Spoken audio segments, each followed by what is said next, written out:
Hi all, this is Benson Paul. Welcome to post market session. ഇന്നത്തെ മാർക്കറ്റിലേക്ക് നമ്മൾ നോക്കുന്ന സമയത്ത് രാവിലെ ഓപ്പൺ ചെയ്ത് തന്നെ നല്ലൊരു ഗ്യാപ് ഡൗണിലാണ് മാർക്കറ്റ് ഓപ്പൺ ചെയ്തിട്ടുണ്ടായിരുന്നത്. കഴിഞ്ഞ ദിവസത്തേക്ക്, അതായത് വെള്ളിയാഴ്ച ദിവസം US മാർക്കറ്റിലേക്ക് നോക്കുന്ന സമയത്ത് നല്ല രീതിയിലത്തെ ഒരു ബെയറിഷ് ആയിട്ടുള്ള മൂവ് വെള്ളിയാഴ്ച ദിവസം US മാർക്കറ്റ്സിൽ ഉണ്ടായിട്ടുണ്ടായിരുന്നു. അതിന്റെ ഭാഗമായിട്ട് തന്നെ ഗിഫ്റ്റ് നിഫ്റ്റിയിലേക്ക് നോക്കുമ്പോഴും നല്ല രീതിയിൽ റെഡ് കളറിൽ തന്നെയായിരുന്നു ഗിഫ്റ്റ് നിഫ്റ്റി ഉണ്ടായിരുന്നത്. അതും കൂടി കണ്ട സമയത്ത് തന്നെ അതിന്റെ കൂടെ തന്നെ വെള്ളിയാഴ്ച നമ്മളുടെ മാർക്കറ്റ് എങ്ങനെ ക്ലോസ് ചെയ്തെന്ന് നമുക്ക് ഓർമ്മയുണ്ടായിരിക്കും.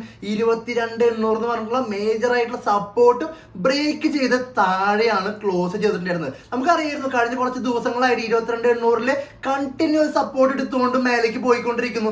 അങ്ങനെ ഒരു മേജർ ആയിട്ടുള്ള ലെവൽ ബ്രേക്ക് ചെയ്യുകയാണെന്നുണ്ടെങ്കിൽ സ്വാഭാവികമായിട്ടും 22,800 ബൈ ചെയ്തേക്കുന്ന എല്ലാ ബുള്ളിഷ് ട്രേഡേഴ്സിനും ലോസ് വരും എന്നുള്ളത് നമുക്ക് അറിയുന്ന കാര്യമാണ്. അങ്ങനെയാണെന്നുണ്ടെങ്കിൽ വീണ്ടും ഒരു ഫർദർ ആയിട്ടുള്ള ഒരു ഡൗൺ സൈഡ് മൂവ് പ്രതീക്ഷിച്ചുകൊണ്ട് തന്നെയായിരുന്നു ഞാനും ബെയറിഷ് ആയിട്ടുള്ള ഒരു ട്രേഡ് എടുത്തിട്ടുണ്ടായിരുന്നത്. അപ്പൊ അതിന്റെ ഭാഗമായിട്ട് തന്നെ ഇന്ന് മാർക്കറ്റ് താഴെ ഗ്യാപ് ഡൗണിൽ ഓപ്പൺ ചെയ്തപ്പോൾ തന്നെ നല്ലൊരു പ്രോഫിറ്റിലാണ് ഞാൻ ഇന്ന് എണീച്ചത് തന്നെ രാവിലെ തന്നെ ആ പ്രോഫിറ്റ് ബുക്ക് ചെയ്തു. മാർക്കറ്റ് ഓപ്പൺ ചെയ്ത വശം തന്നെ നല്ല ഷാർപ്പായിട്ടും താഴേക്ക് വീണു. അവിടുന്ന് വീണ്ടും ഒരു ട്രെൻഡിങ് ആയിട്ടുള്ള മൂവ് വരുമോ എന്നുള്ളത് നോക്കി നിൽക്കുകയായിരുന്നു. പക്ഷെ വീണ്ടും അവിടെ നിന്ന് ട്രെൻഡിങ് ആയിട്ടുള്ള മൂവ് ഒന്നും സംഭവിച്ചില്ല. കാരണം അത്യാവശ്യത്തിൽ കൂടുതലേ മാർക്കറ്റ് താഴേക്ക് വീണിട്ടുണ്ട്. കാരണം ഓൾറെഡി നമുക്കറിയാം മാർക്കറ്റിന്റെ ഹൈയിൽ നിന്ന് 14% നിഫ്റ്റി വീണ് കിടക്കുന്നത്. അവിടെ നിന്ന് വീണ്ടും ഒരു ട്രെൻഡിങ് മൂവ് എന്നൊക്കെ പറഞ്ഞു കഴിഞ്ഞാൽ അതിന് മാത്രം ഗ്ലോബലി കാരണങ്ങൾ ഉണ്ടോ എന്ന് ചോദിച്ചു കഴിഞ്ഞാൽ അറിയില്ല എന്നുള്ളതാണ് ഏറ്റവും പ്രധാനമായിട്ടുള്ള ഒരു ഫാക്ടർ എന്ന് പറഞ്ഞു കഴിഞ്ഞാൽ. നമുക്ക് അറിയാവുന്ന ഒരു ഫാക്ടർ എന്താണ്? Over valuation ആണെന്നുള്ളതാണ്.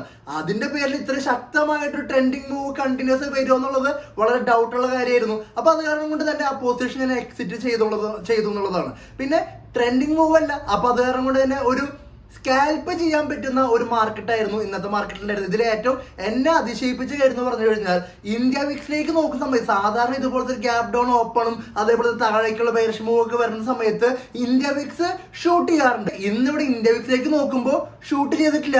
അതിന് പകരം ഓൾമോസ്റ്റ് 1% അടുത്ത് താഴേക്ക് ഡ്രോപ്പ് ആണ് ചെയ്തേക്കുന്നത് എന്നുള്ളതാണ്. അപ്പോൾ 15% മേലെയായിരുന്നു കഴിഞ്ഞ ദിവസമൊക്കെ ഇന്ത്യ വിക്സ് ഉണ്ടായിരുന്നത്. ഇപ്പൊ 15 താഴെ 14 പോയിന്റ് സംതിങ്ങിൽ ഇന്ത്യ വിക്സ് എത്തി നിൽക്കുകയാണെന്നുള്ളതാണ്. അപ്പൊ നമ്മൾ മാർക്കറ്റിലേക്ക് നോക്കുന്ന സമയത്ത് കോൺസിക്യൂട്ടീവ് ആയിട്ട് 5 മാസം കണ്ടിന്യൂസ് ആയിട്ട് ഫോളോ ചെയ്തുകൊണ്ടിരിക്കുകയാണ് ഇന്ത്യൻ മാർക്കറ്റ്. ഇന്ന് ഹിസ്റ്ററിയിലേക്ക് നോക്കുന്ന സമയത്ത് 96 ശേഷം ആഫ്റ്റർ ഒരു 28 കൊല്ലത്തിന് ശേഷമൊക്കെയാണ് ഇതുപോലെ 5 മാസമൊക്കെ കണ്ടിന്യൂസ് ആയിട്ട് നിഫ്റ്റി ഫോളോ ചെയ്തുകൊണ്ടിരിക്കുന്നത്. അപ്പൊ റെക്കോർഡ്സിലേക്ക് നോക്കുന്ന സമയത്ത് 8 മാസമൊക്കെ കണ്ടിന്യൂസ് ആയിട്ട് ഒരു സ്ട്രീക്കില് മന്ത്ലി ക്യാൻഡിൽ ബെയറിഷ് ആയിട്ട് ക്ലോസ് ചെയ്തിട്ടുണ്ട്. പക്ഷെ അത് 2000 മുന്നാണ്, 1994 ആ സമയത്തൊക്കെ ആയിരുന്നു. പക്ഷെ 2000 ശേഷം പിന്നെ വന്നേക്കുന്നത് ഇപ്പോഴാണ്. ഇതുവരെയും മാർക്കറ്റ് പോസ് ചെയ്തിട്ടില്ല.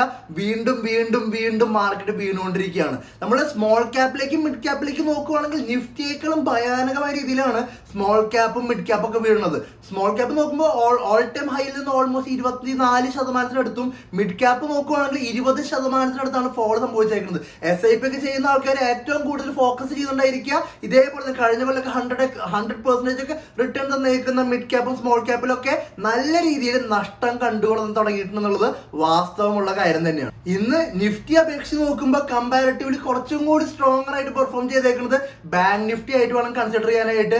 മാർക്കറ്റ് രാവിലെ തന്നെ ഗ്യാപ് ഡൗൺ ഓപ്പൺ ചെയ്തെങ്കിൽ ക്ലോസ് ചെയ്യുന്ന സമയത്ത് എവിടെയാണോ ഓപ്പൺ ചെയ്ത് ആ പോയിന്റിലേക്ക് തന്നെ ബാങ്ക് നിഫ്റ്റി തിരിച്ച് റാലി ചെയ്യണത് നമുക്ക് കാണാൻ പറ്റിയിട്ടുണ്ട്. അപ്പോൾ അടുത്ത ദിവസങ്ങളിൽ നിഫ്റ്റിയിലേക്ക് നോക്കുന്ന സമയത്ത് വീണ്ടും ഫർദർ ആയിട്ടുള്ള ഒരു സെല്ലിംഗ് പ്രഷർ ഉണ്ടെങ്കിൽ നമുക്ക് അറിയാം ഒരു പരിധിക്ക് മേൽ സെല്ലിംഗ് പ്രഷർ വന്നു കഴിഞ്ഞാൽ ഒരു പ്രോഫിറ്റ് ബുക്കിംഗ് സംഭവിക്കാൻ സാധ്യതയുണ്ട്, ഷോർട്ട് കവറിംഗ് ഒക്കെ സംഭവിക്കാൻ സാധ്യതയുണ്ട്. അപ്പൊ അതൊക്കെ നോക്കുക. നമുക്കറിയാം താഴേക്ക് വീഴുന്ന മാർക്കറ്റ് വളരെയധികം വോളറ്റൈൽ ആവാനുള്ള സാധ്യതയുണ്ട്. അത് മാത്രമല്ല മന്ത്ലി എക്സ്പയറി ആണ് വരാൻ പോണത്.